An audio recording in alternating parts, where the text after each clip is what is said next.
What the heck are we watching here? Basil Rathbone and Nigel Bruce. Another one of those Sherlock Holmes films, I'm thinking. Yep, Dressed to Kill.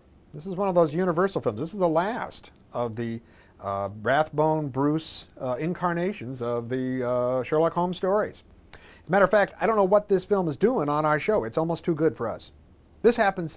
I was reading a little bit of commentary on this thing. I'm known to do that, and some people put this one down, saying it wasn't as good as some of the other ones, like Spider-Woman and Secret Weapon and things. I disagree. This film had me with it all the way through. I think maybe I'm a sucker for films that deal with what this film is dealing with.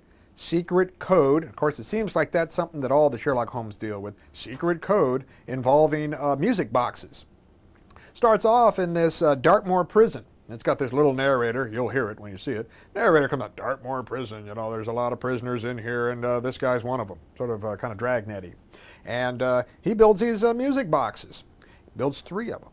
And it turns out that this guy was somewhat of a forger and had, well, I'm not going to go too far into that because that kind of ruins the story, but these 3 music boxes sneak out some kind of message. And you got to have all 3 of them. It's sort of like Tomb Raider. You know, in Tomb Raider, you got to get certain parts of things and you add them all together and you got, voila, you got solution. Here, these 3 boxes are going to go out on auction. And, well, it so happens that the guy who's supposed to buy them doesn't buy them, and the wrong guys buy them, and of course that's sort of doom for those guys who do buy them, because the guy who wants it really needs to get them, and he'll do anything to get them. As a matter of fact, it turns out that it's not really just a man who needs them. It is Hilda Courtney, played by Patricia Morrison, who plays a variety of different roles, basically, dresses up as a charwoman and as a set of different characters, and that's really where it gets its title, Dressed to Kill. She's kind of dressed to kill, and I'm thinking, as I was watching this, more it should be Name That Tune. Because throughout this, you know, Sherlock Holmes always has that proclivity to play the violin, you know, so on. It really puts his love for music to test.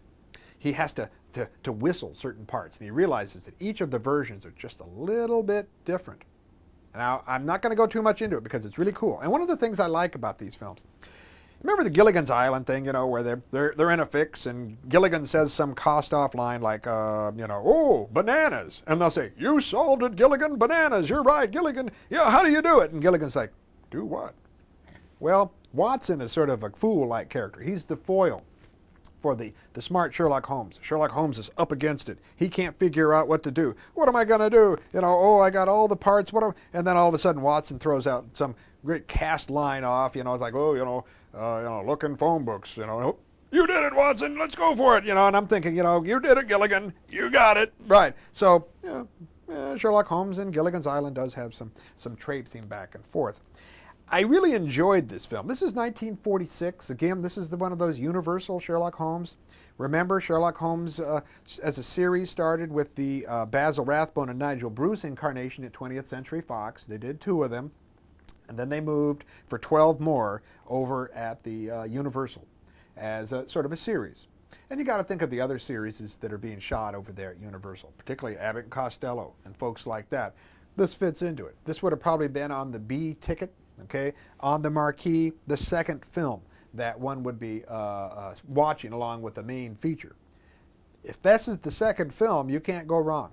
Dressed to Kill, or Name That Tune, as I'd rather call it, is one heck of a good movie. And again, I'm just puzzled at how the heck we got such a good movie to show on our show. Again, it has Mary Gordon as Mrs. Hudson.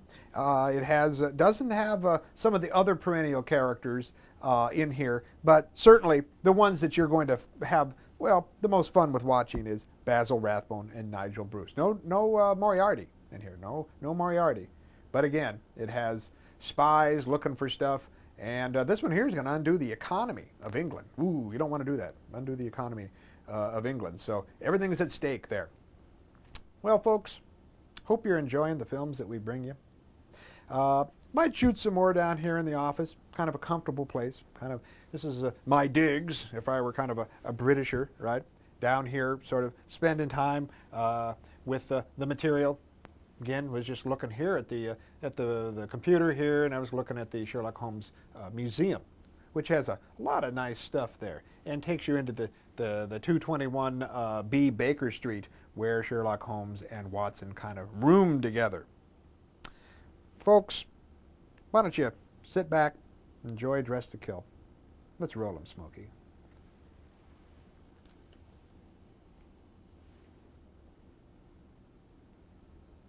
Hey, this is a way to watch a film, too. Fast forward theater, folks.